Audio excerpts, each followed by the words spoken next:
అవ్వాతాతల పెన్షన్లను ఇంటికి రాకుండా ఆపేసి చంద్రబాబు నాయుడు ఈరోజు నీతులు చెప్పడం అనేటటువంటిది చాలా విడ్డూరంగా ఉంది. ఆయన హయాంలో ఏ రోజు కూడా ముసలి వాళ్ళ గురించి వాళ్ళకి మంచి చేయాలనేటటువంటి ఆలోచన ఆయన ముఖ్యమంత్రిగా ఉన్నప్పుడు చేయలేదు. అతి తక్కువ మందికి పెన్షన్లు ఇస్తూ అది కూడా వాళ్ళ ఆఫీసుల చుట్టూ తిరిగి తిరిగి వేసారిపోయి వాళ్ళ జన్మభూమి కమిటీలు తూకం వేస్తే వాళ్ళు సిఫార్సు చేస్తే అప్పుడు వాళ్ళకి పెన్షన్ ఇచ్చేటటువంటి పరిస్థితి, అది కూడా చివరి వరకు కూడా ఎన్నికలు వచ్చే ముందు మాత్రమే 1000 రూపాయలు పెన్షన్ ఇచ్చినటువంటి వాళ్ళు ఈ రోజున 66 లక్షల మందికి 3000 రూపాయల పెన్షన్ని 1వ తారీఖు తెల్లవారే సమయానికల్లా ఇంటికి చేర్చినటువంటి జగన్మోహన్ రెడ్డి గారి ప్రభుత్వంలో అవ్వాతాతలకు జరుగుతున్నటువంటి మంచిని ఓర్చుకోలేక తన జేబు మనిషి అయినటువంటి నిమ్మగడ్డతోటి ఎన్నికల కమిషన్కు మాత్రమే కాకుండా హైకోర్టులో సుప్రీంకోర్టులో పిటిషన్లు వేసి ఇళ్ల వద్దకు పెన్షన్ ఇవ్వకుండా ఆపేసినటువంటి దుర్మార్గుడు ఈ చంద్రబాబు కాదా? ఈ రోజున మీడియా ముందు గంటలు గంటలు మాట్లాడుతూ అవ్వాతాతలు పెన్షన్ ఇవ్వకపోవడానికి ఈ ప్రభుత్వం నిర్లక్ష్యం కారణమని ఈయన మాట్లాడతాడు. 33 మంది చనిపోయారు, దానికి కారణం జగన్మోహన్ రెడ్డి అనేటటువంటి మాట్లాడతాడు. అసలు అవ్వాతాతలకి 5 ఏళ్లుగా అవ్వాతాతలకి నెల 1వ తారీఖు ఉదయం కల్లా 3000 రూపాయల పెన్షన్ ఇచ్చింది ఎవరు?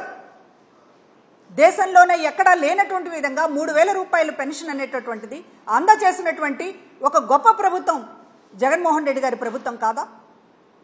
ఎన్నికల సమయంలో పిటిషన్ల మీద పిటిషన్లు వేసి పెన్షన్లు రాకుండా వాళ్ళ ఉసురు తీసుకుని ఇవాళ 46 మంది వృద్ధులు చనిపోవడానికి ఆఫీసుల చుట్టూ తిరిగి గుండెపోటుతోటి ఆరోగ్యం బాగలేక వడదెబ్బలు కొట్టి ఇవాళ పెద్దవాళ్ళందరూ కూడా చనిపోతున్నటువంటి పరిస్థితుల్లో చంద్రబాబు చేసినటువంటి నిర్వాకానికి అవ్వాతాతలు బలవుతున్నారు అనేటటువంటి ఆవేదనతోటి ఈ ప్రభుత్వ యంత్రాంగం వాళ్ళకి ఇంటి వద్దకే పెన్షన్లు అందించేటటువంటి ఏర్పాటు చేయడం, ఎలక్షన్ కమిషన్ సూచనల మేరకు బ్యాంక్ అకౌంట్లోకే మే 1వ తారీఖున జమ చేయాలనేటటువంటి ప్రయత్నం చేస్తుండటంతో ఈ రోజున దాన్ని మళ్ళీ ఒక రాజకీయానికి ఉపయోగించుకోవాలనేటటువంటి ఉద్దేశంతో చంద్రబాబు మాట్లాడినటువంటి మాటలు నిజంగా ఈ మనసున్నటువంటి మనుషులు ఎవరైనా మాట్లాడతారా ఈ రకంగా అనిపిస్తోంది. అన్యాయం చేసింది మీరు. పెన్షన్లు ఇంటికి రాకుండా 5 ఏళ్లుగా జరుగుతోంది. పెన్షన్ వాళ్ళకి ఇంటికి నేరుగా చేరడం, చిరునవ్వుతోటి వాళ్ళకి అందిస్తున్నటువంటి పరిస్థితిని ఈ రోజున మీరు ఒక కడివెడు పాలకుండలో చిటికెడు విషం చుక్క వేసినట్లుగా మీరు వాళ్ళని పెన్షన్లని ఆపేసి 46 మంది ఉసురు తీసుకుని వాళ్ళ ప్రాణాలని బలిపెట్టి ఈ రోజున మళ్ళీ దాని మీద నీతులు మాట్లాడడం అనేటటువంటిది చాలా విచిత్రమైనటువంటి విషయం. అసలు చంద్రబాబుకి పాప భీతి అనేటటువంటిదే లేదు. అందువల్లనే ఎప్పుడూ కూడా వృద్ధుల మీద కనికరం లేదు. ఆయన ముఖ్యమంత్రిగా ఉన్న సమయంలో కనికరం చూపించలేదు. ఇవాళ జగన్మోహన్ రెడ్డి గారు అవ్వాతాతలకి మంచి చేస్తున్నా కూడా ఓర్చుకోలేక ఇవాళ అవ్వాతాతలకి ఇంత ద్రోహం చేసినటువంటి మనిషి. ఎందుకంటే పెద్దవాళ్ళన్నా ముసలి వాళ్ళన్నా ఈయనకి పడదు. చంద్రబాబు నాయుడికి ఒక యావగింపు. అందువల్లనే ఈ రోజున ఇంత దుర్మార్గానికి ఒడికట్టాడని అనుకోవాల్సి వస్తుంది. ఎందుకంటే పెద్దలనేటటువంటి గౌరవం ఎందుకు లేదంటున్నామంటే కన్న తల్లిదండ్రులు చనిపోతే అంత్యక్రియలకు ముఖం చాటేసినటువంటిది చంద్రబాబు కాదా? పెద్దవాళ్ళ మీద ఏం గౌరవం ఉంది ఈయనకి? అవ్వా తాతలు అని ప్రేమతో పిలుచుకున్నాడు జగన్మోహన్ రెడ్డి గారు. అంతులేనటువంటి ప్రేమతోటి వాళ్ళకి ఇంటికే పెన్షన్ 3000 రూపాయలు ఎక్కడా లేనటువంటి పెన్షన్ని అందించారు. కానీ ఈ చంద్రబాబుకి కన్న తల్లిదండ్రుల మీద ప్రేమ లేదు.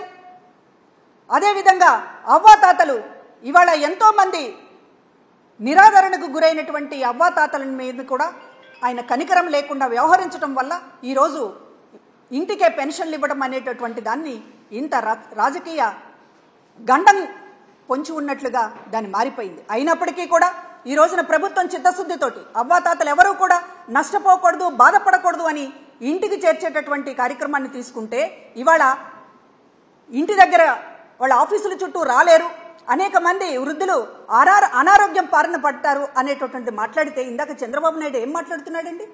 వాళ్ళకి ఒంట్లో బాగాలేదని మీకు తెలుసా? అవ్వాతాతలకి ఒంట్లో బాగుండదు అనేటటువంటి ఒకళ్ళు చెప్పాలా నాయన? తెలీదా? నీకే ఉన్నాయి కదా 73 ఏళ్ళో 74 ఏళ్ళో జైల్లో ఉన్నప్పుడు నువ్వు ఎన్ని రోగాలు చెప్పావు? గుండెపోటు అన్నావు, బీపీ అన్నావు, షుగర్ అన్నావు, ఇంకేదో మాకు తెలియనటువంటి రోగాలన్నీ కూడా డాక్టర్లు చెప్పారే మీకు ఇన్ని రోగాలు ఉన్నాయని. చంద్రబాబుకి అన్ని రోగాలు ఉన్నప్పుడు అవ్వాతాతలకి ఆరోగ్యం బాగాలేకపోవడం అనేటటువంటి పెద్ద విషయమా? ఆశ్చర్యకరమైనటువంటి విషయమా? వాళ్ళకి రోగాలు ఉన్నాయా మీకు తెలుసా అని చెప్పి ఈ ప్రభుత్వాన్ని దబాయిస్తున్నాడు. ఒక 60 ఏళ్ళు 70 ఏళ్ళు దాటిన తర్వాత ఆరోగ్యం ఎలా బాగుంటుంది? ఆఫీసుల చుట్టూ తిరగలిగినటువంటి పరిస్థితిలో వాళ్ళు ఉంటారా? కనీసం మానవత్వం లేదా? మానవత్వం ఉన్నటువంటి ప్రభుత్వం కనుకే వాళ్ళకి ఇంటికి పెన్షన్ అందించేటటువంటి ఏర్పాటు చేస్తుంది. మీరు దాన్ని అడ్డుకుంటుంటే చివరికి బ్యాంకు అకౌంట్లో వాళ్ళకి జమ చేయాలనేటటువంటి ఆలోచన, గొప్ప ఆలోచన ఈ ప్రభుత్వం చేస్తే దాన్ని ఈ రోజున మీరు చాలా అవమానకరంగా మాట్లాడడం అనేటటువంటిది బాధాకరమైనటువంటి విషయం. అదేవిధంగా ఈ రోజున పవన్ కళ్యాణ్ నిన్న మాట్లాడుతూ కులాలను రెచ్చగొట్టేటటువంటి మాటలు మాట్లాడడం అనేటటువంటిది ఇది ఖండించాల్సినటువంటి విషయం. తుని రైలు ఘటన వైఎస్ఆర్ కాంగ్రెస్ పార్టీ నాయకులు చేశారని చెప్పి ఇష్టానుసారంగా ఆయన మాట్లాడుతూ ఉన్నాడు. ఇవాళ ఏదైతే ఒక సున్నితమైనటువంటి గోదావరి జిల్లాలలో కులాలను రెచ్చగొట్టి రాజకీయ పబ్బం గడుపుకోవడానికి పవన్ కళ్యాణ్ని ఇవాళ వాడుకుంటున్నాడు చంద్రబాబు. ఈ రకమైనటువంటి రెచ్చగొట్టే వ్యాఖ్యల వల్ల అక్కడ మొత్తం కూడా కులాల వారీగా నాయకులు చీలిపోవాలని, ఒకళ్ళొకళ్ళు దూషించుకోవాలనేటటువంటి ఒక చెత్త ఎత్తుగడలని పవన్ కళ్యాణ్ వేస్తున్నాడు. దాని వెనుక ఉన్నటువంటిది చంద్రబాబు. కేవలం కులాలను రెచ్చగొట్టడానికే పవన్ కళ్యాణ్ ఆయన ఈ రోజున కూటమి కట్టి తీసుకుని వచ్చాడు. కులాలని అడ్డు పెట్టుకుని ఒకళ్ళని, మతం అడ్డు పెట్టుకుని ఒకళ్ళని ఈరోజు ఆంధ్రప్రదేశ్ని నిట్ట నిలువుగా చీల్చాలని చెప్పి చంద్రబాబు నాయుడు చూస్తూ ఉన్నాడు. వీళ్ళ ఆటలు చెల్లవు, సాగవు. ఇవాళ అవ్వాతాతలకి ఏదైతే ఇప్పటిదాకా మంచి జరిగిందో, అన్ని కులాలకి ఈరోజు ఏదైతే మంచి జరిగిందో వచ్చే 5 ఏళ్లలో కూడా ఇది కొనసాగుతుంది. మళ్ళీ ఈ ప్రభుత్వం ఖచ్చితంగా అధికారంలోకి వస్తుంది అనేటటువంటిది తెలుసుకొని కనీసం ఇట్లాంటి విద్వేషపూరితమైనటువంటి మాటలైనా కట్టిపెట్టాలని చెప్పి కోరుతున్నాం. నిజంగా చంద్రబాబుకి కళ్ళు చెవులు ఏమన్నా ఉన్నాయా? చంద్రబాబుని భుజాన మోస్తున్నటువంటి పత్రికలకి కళ్ళు చెవులు ఉన్నాయా? ఆ రోజు ముఖ్యమంత్రి గారు మేనిఫెస్టో ప్రకటిస్తూ మేనిఫెస్టోలో సహకరించినటువంటి, అందులో భాగస్వామ్యమైనటువంటి ధనంజయ్ అనేటటువంటి ఆయనకు సంబంధించినటువంటి ఒక ముఖ్యమైనటువంటి వ్యక్తిని హామీలు మనం ఎన్ని అమలు చేశాం? 99% అని చెప్తూ ఉన్నారు. 99% కంటే కూడా ఇంకా ఎక్కువ. ఆ పర్సంటేజ్ కరెక్ట్గా చెప్పడం కోసం, అడగడం కోసం, తెలుసుకోవడం కోసం ముఖ్యమంత్రి గారు ధనంజయ్ అది 99 ఎంత అని ఒక మాట అన్నారు. దాన్ని పట్టుకొని ఈ రోజున ఆంధ్రజ్యోతి ఒక పెద్ద కథనం, సీఎంఓ కార్యదర్శి ధనంజయ్ రెడ్డి ఎలక్షన్ మేనిఫెస్టోలో పాల్గొన్నాడని చెప్పి దాన్ని ఒక పెద్ద కథనం రాయడం, దాన్ని ఇష్టం వచ్చినట్టు ఈ రోజు కూడా చంద్రబాబు మాట్లాడడం, ఎలక్షన్ కమిషన్ కంప్లైంట్ చేయడం, ఎలక్షన్ కమిషన్ సస్పెండ్ చేయాలని వీళ్ళు కోరడం. చంద్రబాబు లాంటి వాళ్ళకి కనీసం క్రాస్ చెక్ చేసుకోవాలి. ఒక విషయాన్ని ధనంజయ్ పేరు అంటే మీకు పేర్లు కూడా హడలేనా? పేర్లు విన్నా హడలే, నీడలు చూసినా హడలే, వైఎస్ఆర్ కాంగ్రెస్ పార్టీ జెండా చూసినా భయమే, వైఎస్ఆర్ కాంగ్రెస్ పార్టీ జగన్మోహన్ రెడ్డి గారి నీడను చూసినా భయమే. ఎవరో పేరు చెప్తే ఎవరో అనుకుని ఇష్టం వచ్చినట్టు మాట్లాడితే ఇంక మీ రాజకీయం ఏంటండి? అంటే కళ్ళకి గంతలు కట్టుకుని ఏమన్నా రాజకీయం చేస్తున్నారా మీరు? కనీసం ఎవరిని అన్నారు అనేటటువంటిది కూడా తెలుసుకోకుండా ఎలక్షన్ కమిషన్ సస్పెండ్ చేయాలనేటటువంటి స్థాయిలోకి, అంటే నిలువెల్లా విషం, నిలువెల్లా ద్వేషం నింపుకున్నటువంటి వాళ్ళకి ప్రతిదీ తప్పుగానే కనపడుతుంది.